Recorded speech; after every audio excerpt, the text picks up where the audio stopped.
Ça, c'est du collagène marin. Si t'as plus de 25 ans, que t'es plutôt dynamique, que tu prends soin de toi, t'en as forcément déjà entendu parler. Et pour toi, ou pour les autres qui connaissent pas encore, je t'en parle rapido. Alors je sais qu'on me pose souvent la question, mais le collagène c'est quoi exactement? Si tu représentes ton organisme comme un bâtiment, le collagène c'est un petit peu le ciment qui va tenir l'ensemble de toutes les fondations. Pour ceux qui l'ignorent, le collagène est une des principales protéines de notre organisme. On le retrouve dans les tendons, globalement dans les articulations, les muscles, la peau, les os, bref, il y en a absolument partout. C'est ce qui va donner de la structure, de la force, mais aussi de l'élasticité à notre corps. Quand on vieillit, bien sûr, on va perdre un petit peu de ce collagène, on va en produire moins et du coup, on va perdre toutes ses qualités. Et on va devenir un petit peu plus fragile. Et oui, bien que ce soit la protéine numéro 1 de notre organisme, à partir de 25 ans, on en perd 1% chaque année. Et plus on en perd, plus on vieillit, plus le corps va mettre du temps à récupérer. C'est un processus classique. Le collagène, globalement, il est assez peu présent dans notre alimentation parce que ça va être des choses qui sont pas forcément appétissantes. On le retrouve dans la peau des poissons ou par exemple dans les tendons de bœuf. Bref,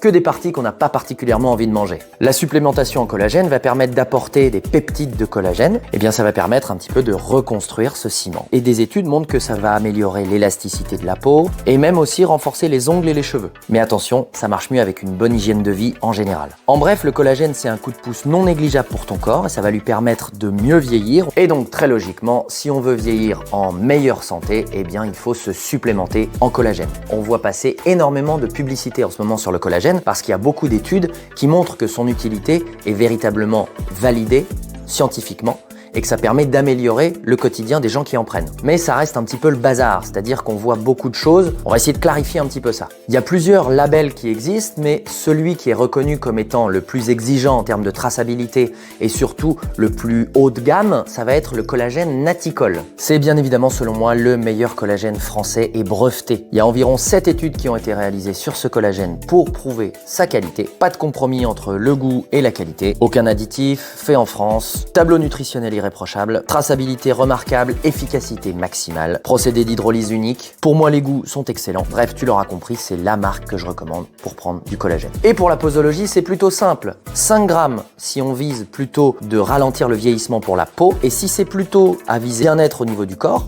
c'est 10 grammes par jour. Et bien évidemment, il n'y a pas de miracle, c'est-à-dire que si c'est un produit que vous prenez une fois dans les nuées, ça va pas fonctionner. Il faut vraiment faire des cures et il faut pas s'attendre à avoir des effets réellement visibles avant au moins 2 mois. C'est vrai qu'au quotidien, dans mon travail de pharmacien, je le recommande à des dizaines de personnes et je peux vous assurer que dans la majeure partie des cas, ils me remercient. Voilà, j'espère que cette petite vidéo t'aura convaincu de la nécessité, en tout cas des bienfaits du collagène sur notre organisme. Si tu as d'autres questions, tu n'hésites pas, en commentaire, je réponds à tout. Allez, ciao!